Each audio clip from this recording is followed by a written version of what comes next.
Жогорку кеңештин 4-чакырылышына Ак Жол фракциясынан депутат болгон Сергей Ибраимов өз ыктыяры менен мамлекеттин бюджетине 100 миллион сом которду. Бул туурасында ОКМКнын маалымат борбору билдирди. Белгилүү болгондой, атайын кызмат Ибраимовдун ишмердигин аудит материалдардын алкагында изилдеп, мыйзамдын талаптарын бузган учурду тапкан эмес. Бирок экс-депутат өлкөдөгү оор социалдык экономикалык абалды эске алып, акысыз каржылык колдоо көрсөтүү үчүн бюджетке 100 миллион сом салым кошкон.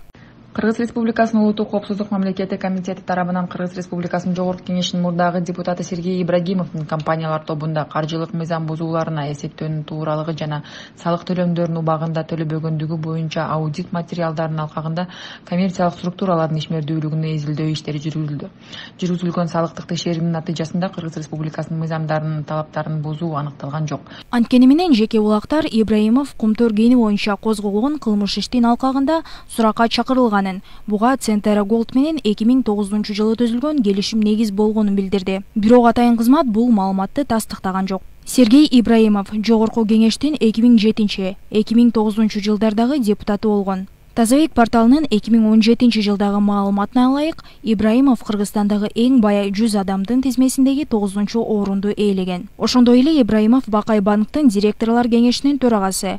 Мындан сырткары ага караштуу компаниялар тобу 2008 жылдан тартып Кайыңды кант жана Кошой кант заводдоруна ээлик кылганы.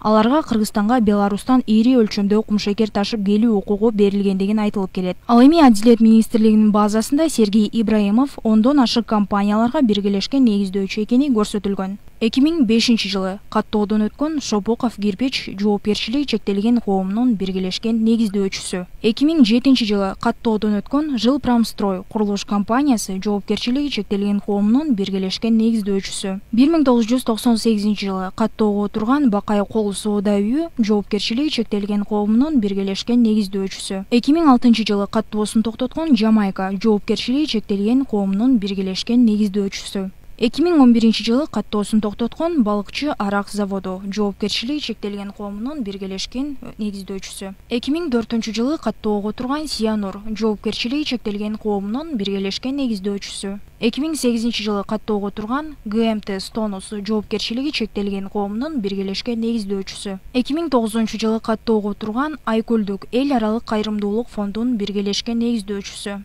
2012 жылы каттоого турган Bad Company жоопкерчилиги чектелген коомунун биргелешкен негиздөөчүсү. 2011 жылы каттоого турган SP Global жоопкерчилиги чектелген коомунун биргелешкен негиздөөчүсү. 2019 жылы кайра каттоодон өткөн Ideal Farm жоопкерчилиги чектелген коомунун биргелешкен негиздөөчүсү. 2020 жылы каттоосун токтоткон Кристал Кыргыз арак заводу жоопкерчилиги чектелген коомунун биргелешкен негиздөөчүсү. 2018 жылы каттоосун токтоткон Кыргыз коньягы соода үйү жоопкерчилиги чектелген коомунун биргелешкен негиздөөчүсү. Бирок экс-депутат Сергей Ибраимовдун кирешелери да мүлкү да тууралуу декларациясын ачык булактардан кездештирген жокпуз.